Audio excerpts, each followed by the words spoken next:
स्वरों का वर्गीकरण कर लिए हम लोग, याद कर लिए होंगे। अब हम लोग व्यंजनों का वर्गीकरण करेंगे। वर्णमाला में स्वर और व्यंजन है। इन व्यंजनों को भी एक तार्किक और वैज्ञानिक क्रम दिया गया है। वह क्रम क्या है कि स्थान के आधार पर, ये हम लोग पढ़े कि मुख के भीतर के अंगों के पास जीभ के द्वारा हवा के प्रवाह को रोकने के कारण ही ध्वनियों का उद्गम होता है। तो जहां जहां जीभ के माध्यम से या जीभ का सहारा लेकर के ध्वनियों को रोका जाता है, उस स्थान से निकलने वाली ध्वनियों को एक वर्ग में रखा गया है, दूसरे स्थान से निकलने वाली ध्वनि को अलग वर्ग में रखा गया है। तो हम लोग देखते हैं क से लेकर के अंग तक, तो क ख ग घ ये चारों ध्वनि जो है मुख से निकलती है, और कहाँ, कंठ के पास जब हवा को रोकते हैं, भीतर जो लिबलिबी है उससे जो है जा करके नीचे की जिह्वा पीछे वाली थोड़ा ऊपर हो जाती है। हवा जब रुक जाती है तो झटका जब देते हैं तो क की ध्वनि उच्चरित होती है, ख ग घ की ध्वनि होती है। मगर जब वहीं रोके हैं कंठ के पास ही, मगर क्या होता है कि थोड़ी हवा जो है मुंह से निकल जाती है और थोड़ी सी हवा नाक से निकल जाती है। इसलिए ये चार पांचों जो है कंठ ध्वनि है, मगर उस कंठ में नाक भी जो है यहाँ पर जो है मददगार हो जाती है, इसलिए इसको नासिक ध्वनि कहते हैं। च छ ज झ, यह जो है कहाँ से, तो तालु से। तालु कहाँ होता है, जो आलू गरम खा लेने पर जो है जल जाता है, यानी कि जीभ और जीभ को लेकर के जाइए दांत के पास, दंतमूल के पास, तो उसके भीतर अगर ऊपर की तरफ जो है जाते हैं तो वह जो है तालु है, सबको जो है पता है। तो वहां पर जीभ के अगले भाग से हवा को रोकते हैं तो च छ ज झ की ध्वनि निकलती है, और जब य कहते हैं तो वहीं से य हो जाता है। तो इसको जो है तालु की जगह से रुकते हैं। तो इसके लिए इस कारण इसको तालु के पास है तो इसको तालव्य ध्वनि कहते हैं। तालु के पास, ये कंठ के पास। और यह मुंह ट ठ ड ढ, अब जीभ के को ले जाते हैं ऊपर, रूखड़े, जहां रूखड़ा और चिकना, ऊपर अगर अंगूठा ले जाकर के देखेंगे तो एक भीतर जब जाते हैं तो गड्ढा हो जाता है और रूखड़ा वहां पर खत्म हो जाता है। तो वहां पर जब जीभ ले करके जीभ का अगला हिस्सा ले जा करके रोकते हैं हवा को निकलने से, तो वहां पर टनाके के साथ ट ध्वनि आती है, तो मूर्धा के पास। तो इसलिए इसको मूर्धन्य ध्वनि कहते हैं, मूर्धन्य। और मूर्धन्य और नासिक, ये पांचों नासिक में चले जाएंगे। अब ये त को जीभ का अगला हिस्सा जब दंत मूल जो है, यानी कि दांत का जो जड़ है, वहां पर ले जा करके जब सटाते हैं तब जो है उच्चारण होता है त का।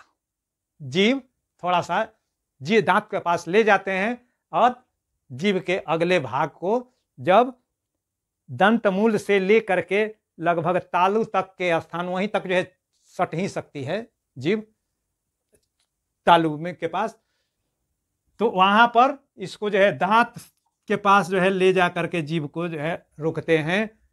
तो इसलिए इसको दंत्य ध्वनि कहते हैं या दंतव्य। और प को जब दोनों ओठ सटा देते हैं, मुंह ओठ सटाएंगे और झटके से जब खोलेंगे, हवा का जो जोर का झटका लगेगा तो पट से प की ध्वनि उच्चारित हो जाएगी, तो इसको ओष्ठ ध्वनि कहते हैं।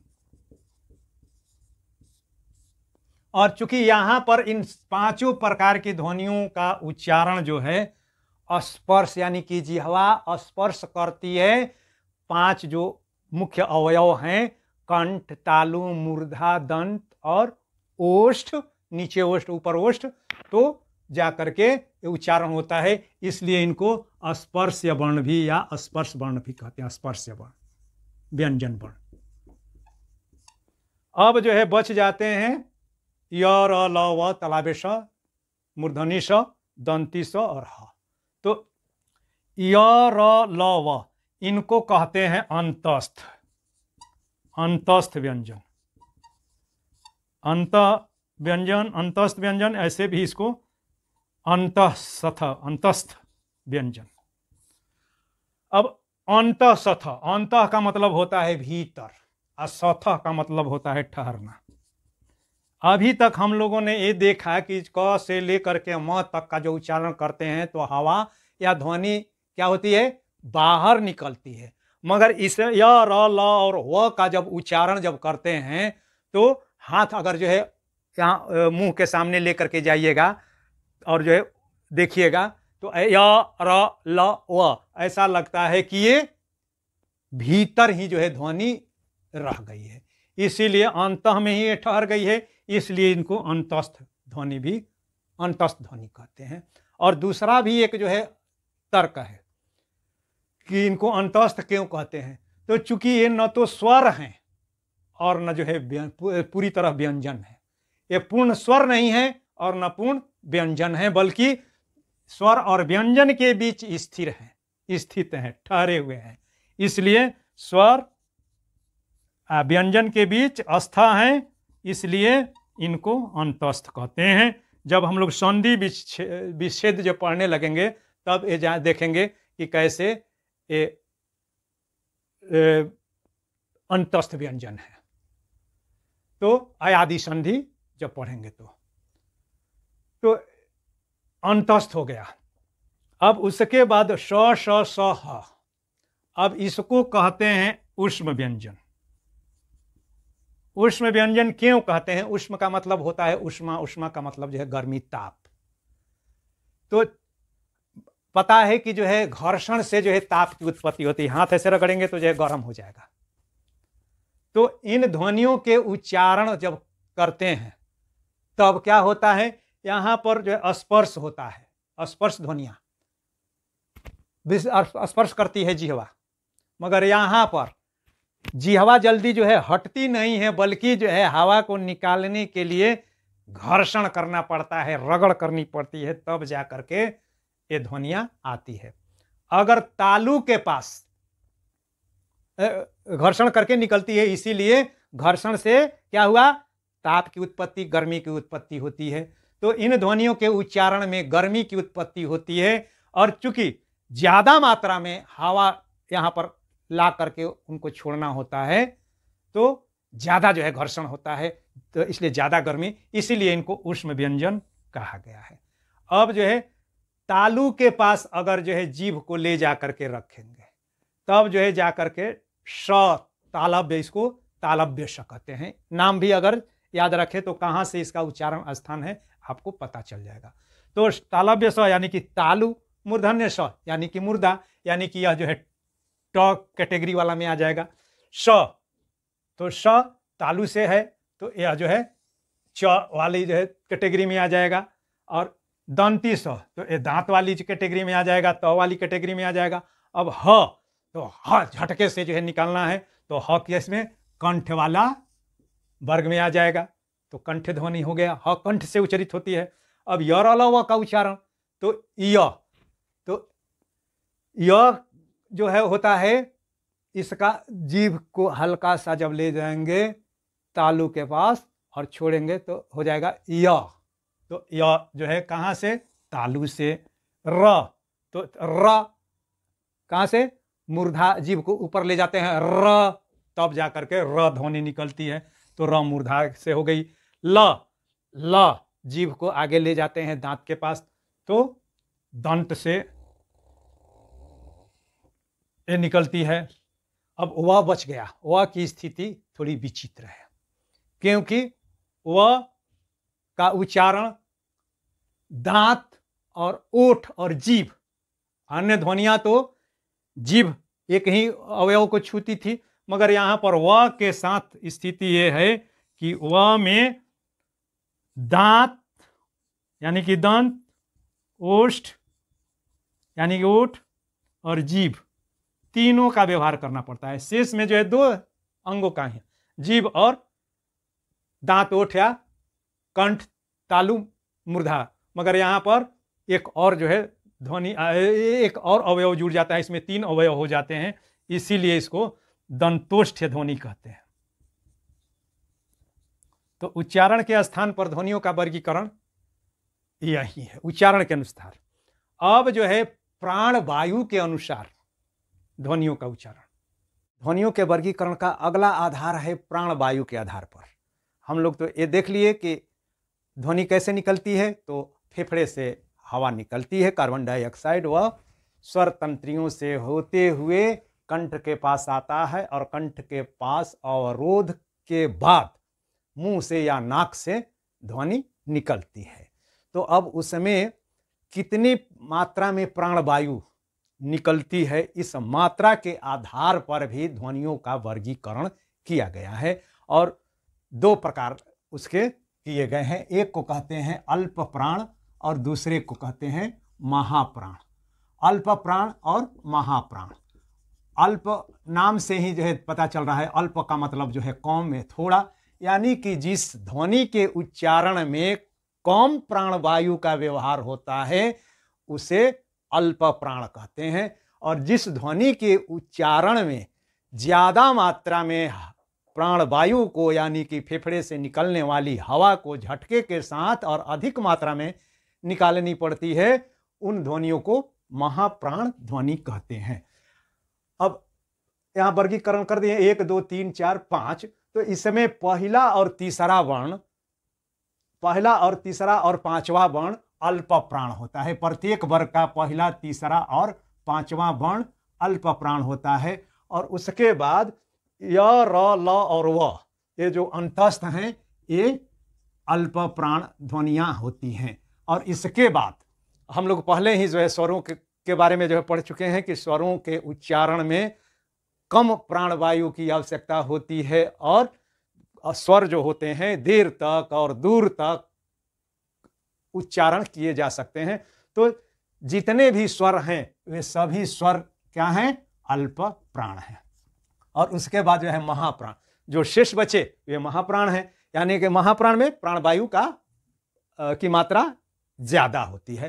तो प्रत्येक वर्ग का दूसरा, चौथा वर्ण महाप्राण होता है। और उसके बाद जो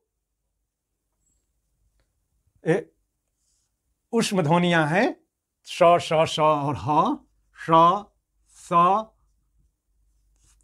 श और ह, ये महाप्राण ध्वनियां हैं। तो अब इसको आसानी से समझने के लिए हम लोग रोमन लिपि का भी सहारा ले सकते हैं। तो जिसमें जो ह ध्वनि उच्चरित होती है वह उसे महाप्राण कहेंगे। तो अब लिखें इसको, तो क कैसे लिखते हैं? अंग्रेजी में अगर करते हैं तो क से के से क और के एस से ख, जी से ग, जी एस से घ, एन जी से अंग। तो जिन ध्वनियों में के एच हो गया, ऐसे ही सी एस से च और सी डबल एस से छ, और जे से ज, जे एस से झ, वाई एन से या ए एन से इ। तो देख रहे हैं, और यहाँ भी अब ऐसे ही, तो वाई आर एल वी यर अलाव, तालाबे समय क्या होता है? S H A S H, तालाबे सम मूर्धन्य ष दंत स और ह। तो देख लिए ऐसे ही लिखेंगे। तो जिन ध्वनियों में एच लगा हुआ है वे सभी ध्वनियां क्या हैं? महाप्राण है। इसमें अपवाद एक हो जाता है, च और दंत्य स। चूंकि स में, दंत्य स में एच नहीं है, बावजूद यह महाप्राण है। और वैसे ही सी एच में च लगा हुआ है, मगर यह महाप्राण ध्वनि नहीं है, अल्प प्राण है। तो ये उसके अपवाद हो गए। अब ध्वनियों के वर्गीकरण का अगला तरीका है नाद के आधार पर। नाद जिसके आधार जिसको कोई दो वर्ग में बांटा गया है, घोष और अघोष। घोष और अघोष। अब ये घोष और अघोष और नाद क्या है? तो नाद संगीत का विषय है और ये संगीत के लिए खास करके यह बहुत ही उपयोगी वर्गीकरण होता है। नाद में होता है कि नाद का मतलब होता है जो है झंकार या जो है ध्वनि जिसमें उतार चढ़ाव को जो है देखा जाता है, का ख्याल रखा जाता है। तो घोष ध्वनियों के उच्चारण में जब हम लोग फेफड़े से जब हवा निकालते हैं तो उस समय क्या होता है कि कभी कभी जो है स्वर तंत्रियों को जो है फैलाना पड़ता है, तो कभी जो है उसको सिकोड़ना पड़ता है। तो इससे क्या होता है कि स्वर तंत्रियों में जो है झंकार उत्पन्न होती है। तो जब स्वर तंत्रियों में जो है झंकार पैदा होती है और जो है बहुत ही जो है मधुर और धीमी आवाज में बिना फैलाव और स्वर तंत्रियों को बिना फैलाए और सिकोड़े जब ध्वनि का उच्चारण किया जाता है तो उस ध्वनि को अघोष कहेंगे। और जब उस समय हल्के प्रयास से और आराम से और धीरे धीरे ध्वनि जब निकलती है और उसमें झंकार होता है, यानी कि स्वर तंत्रियां झंझनाती हैं और उन ध्वनियों को देर तक उच्चारण भी कर सकते हैं या करते हैं, तो उन ध्वनियों को घोष कहते हैं। तो घोष में क्या होता है? घर्षण होता है और घर्षण में स्वर तंत्रियां झंकृत होती है और झंकृत होने की वजह से झंझनाहट की आवाज के साथ मध्यम ढंग से और मध्यम वेग से जब ध्वनि निकलती है तो उसको घोष कहते हैं। तो प्रत्येक वर्ग के तीसरा, चौथा और पांचवा वर्ण जो है वह क्या है? घोष। तीसरा, 3, 3, 4, 5, तीसरा, चौथा और पांचवा वर्ण घोष है। उच्चारण करके देखेंगे। और बच गया पहला और दूसरा। तो पहला और दूसरा क ख ये जो है झटके से जो है बोल देते हैं, इसमें झंकार नहीं होता है, इसलिए यह अघोष है। मगर वहीं ग, घ, अंग का जब उच्चारण करते हैं तो उसमें गौर करेंगे, यहाँ पर हाथ रखेंगे ना कंठ के पास, तब जो है एहसास होगा। और वैसे ही अब उसके बाद जो है ये स्पर्श वर्णों का हो गया। अब अंतस्थ वर्णों अंतस्थ और उष्म वर्णों के साथ है। तो जो अंतस्थ वर्ण हैं उनमें वे भी जो है घोष हैं। अंतस्थ यानी कि य, र, ल, व, य, र, ल, व, ये क्या है? अघोष वर्ण है, घोष वर्ण है। और इसके अलावे ह भी जो है झंकृत होता ही नहीं है, अन्य ध्वनियों को भी अपने अस्फुट के कारण, यानी कि झटके के कारण, झटके से निकलने के कारण वह झंकृत करता है, इसलिए ह भी घोष ध्वनि है। और उसके बाद बच गया उष्म ध्वनि, तो श, श्र और स, ये क्या है? अघोष ध्वनियां हैं। तो प्राणवायु के आधार पर और नाद या घोषत्व के आधार पर इस प्रकार से ध्वनियों को वर्गीकरण